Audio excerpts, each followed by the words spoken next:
ایک کو ختم کر دو بھائی، ختم کر دیا ایک کو.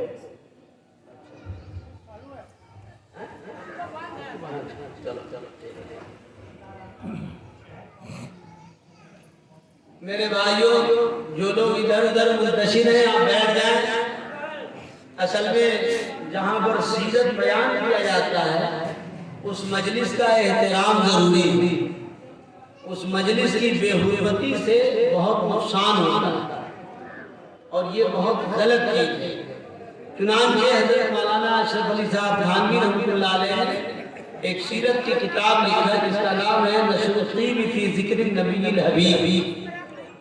اس کے اندر حضرت نے اس بات کی وضاحت فرمائی ہے کہ نبی پاک علیہ السلام کی موجودگی میں جس طرح سے مجلس کا احترام لازم ہے، آپ کی سیرت جہاں بیان کی جائے اس مجلس کا بھی احترام اسی طرح لگا. لہذا صحیح سے بیٹھنا، بادب بیٹھنا، اللہ توفیق دے باوجود رہنا اور دل اور دماغ کو ایک دم شہنشاہ بطحا سرکار دو عالم صلی اللہ علیہ وسلم پر دھیان کو لگائے رکھنا.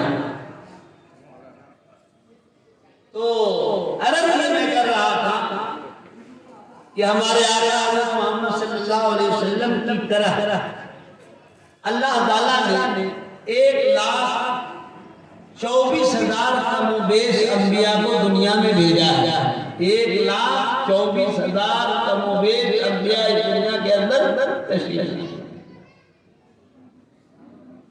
اس کی ابتدا حضرت آدم علیہ السلام سے ہوئی ہے اور اس کی انتہا اور اس کی تکمیل سرکار دو عالم حضرت محمد رسول اللہ صلی اللہ علیہ وسلم پر ہوئی ہے.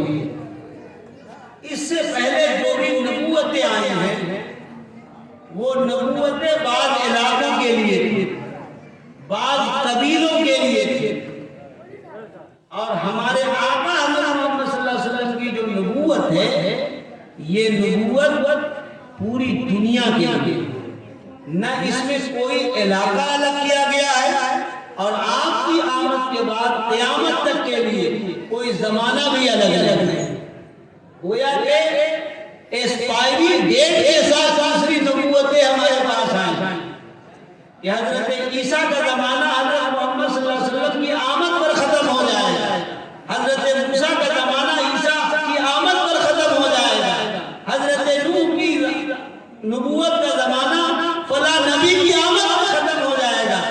لیکن سرکار دو عالم صلی اللہ علیہ وسلم کی نبوت ختم اس لیے نہیں ہوگی کہ آپ کے بعد کوئی نبی ہی نہیں آئے. اور اگر کوئی کہہ دے کہ میں نبی ہوں اس سے بڑا جھوٹا، اس سے بڑا مکار، اس سے بڑا کوئی کذاب نہیں ہوگا. چنانچہ قرآن مجید نے جو تعارف کرایا ہے وہ یہی اسی انداز میں تعارف کرایا ہے کہ قل یا ایھا الناس انی رسول اللہ الیکم جمیعا.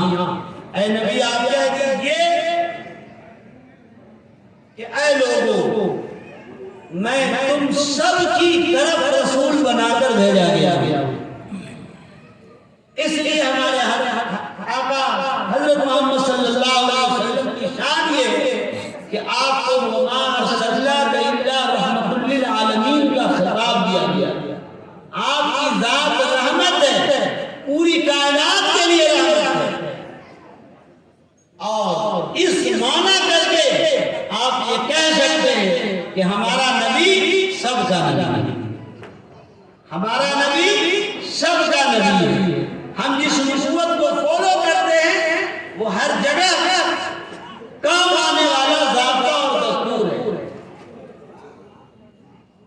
ہاں یہ ایک الگ پہلو ہے اس کا کہ کچھ تو وہ ہیں جو نبی کی نبوت کو مانتے نہیں یعنی نافرمان. کچھ وہ ہیں مانتے تو ہیں لیکن چلنے میں بگڑتے رہتے ہیں یعنی وہ گنہگار ہیں. لیکن ہمارے آقا حضرت محمد صلی اللہ علیہ وسلم کی نبوت عام ہے۔ عام ہونے کا مطلب یہ ہے کہ ہمارے آقا کی آمد کے بعد قیامت تک کوئی آدمی جنت میں نہیں جا سکتا ہے حضرت محمد رسول اللہ کی رسالت کے بغیر۔ کوئی راستہ ہی نہیں رکھا گیا۔ اب نہ تورات کا راستہ چلے گا، نہ انجیل کا راستہ چلے گا، نہ زبور کا راستہ چلے گا۔ اور جب وہ آسمانی راستے نہیں چلیں گے تو دوسرے اور تیسرے راستوں کی کون پوچھتا ہے؟ وہ کیا کیا؟ اس لیے جنت میں جانے کا، اللہ کی رضا کو حاصل کرنے کے لیے ایک راستہ ہے، محمد رسول اللہ۔ بغیر اس راستے کے کوئی راستہ منزل تک انسان کو نہیں لے جاتا۔ اسی کے پیش نظر ہمیں اس بات کو سمجھنا چاہیے کہ سیرت کو جاننا یہ کتنی بڑی ذمہ داری ہے، اور سیرت کو اگر آدمی نہیں جانے گا تو وہ کس طرح ہلاک اور ضائع ہو جائے گا۔ چنانچہ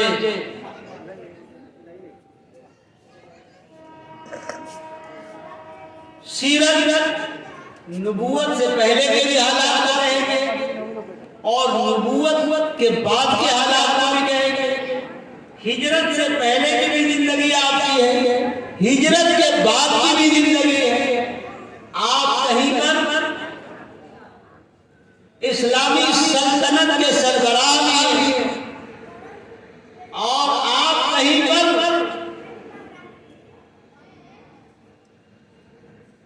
نظر بند کی ہوئی حالت میں بھی زندگی گزار رہے ہیں۔ ہمارے نبی علیہ السلام کی ایک شان یہ بھی ہے کہ شیب ابی طالب میں 3 سال تک نظر بند کر دیا گیا تھا تمام مسلمانوں کو، اور مسلمانوں کے ہمدردوں کو بھی اس میں کر دیا گیا تھا۔ ابو طالب گرچہ مسلمان نہیں تھے لیکن وہ بھی اس کے اندر۔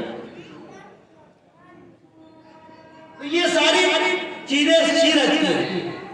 میں سیرت کے تمام پہلو بیان کرنے سے تو رہ گیا، یہ میرے بس کا نہیں ہے۔ البتہ ایک آدھ دو واقعہ، بعض کا تعلق آگے سے بھی ہوگا، بعض کا تعلق پیچھے سے بھی ہوگا۔ ایک نبوت سے پہلے کا ایک واقعہ میں آپ کو بتاتا ہوں۔ ہمارے آقا حضرت محمد صلی اللہ علیہ وسلم کی عمر جب 20 سال کی، ایک بات یہ جان لیجئے اور اس پر ایمان رکھنا کہ نبوت اللہ تعالیٰ کو دیتے ہیں 40 سال کی عمر۔ 40 سال، کسی کی 40 سال کچھ، لیکن 40 سال سے پہلے نبوت کی ذمہ داری نہیں دی جاتی۔ ایک ہے نبی ہونے کی استعداد، تو نبی ہونے کی استعداد تو بچپن ہی سے ہوتی، لیکن باقاعدہ جو ذمہ داری حوالے کی جاتی ہے وہ 40 سال کی عمر۔ ہمارے آقا حضرت محمد صلی اللہ علیہ وسلم کی عمر شریف تقریباً 20 سال کی۔ نبی نبوت کے پانے سے پہلے دنیا انسانیت کا سب سے اچھا انسان ہوتا ہے اور سب سے باکردار اور سب سے عظیم کیریکٹر کا مالک ہوتا ہے۔ ارے نبی تو نبی ہے، علماء نے اس پر باقاعدہ بحث کی کہ جس نسل سے اللہ نبوت کو رکھتے ہیں ان نسلوں میں عورتیں کافر تو ہو سکتی ہیں، یہ ممکن ہے، جیسا کہ حضرت لوط علیہ السلام کی ایک بیوی کافر تھی۔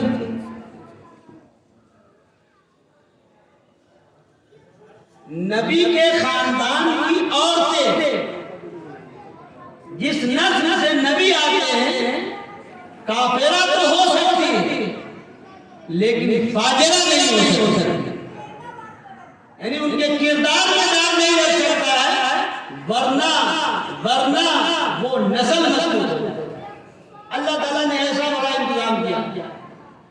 تو میرے دوستوں اور بزرگوں، نبی اپنے آپ میں نبوت سے پہلے بھی دنیا کے انسان میں ہر لحاظ سے وہ سب سے اچھے ہوتے ہیں۔ چنانچہ مکہ کے لوگ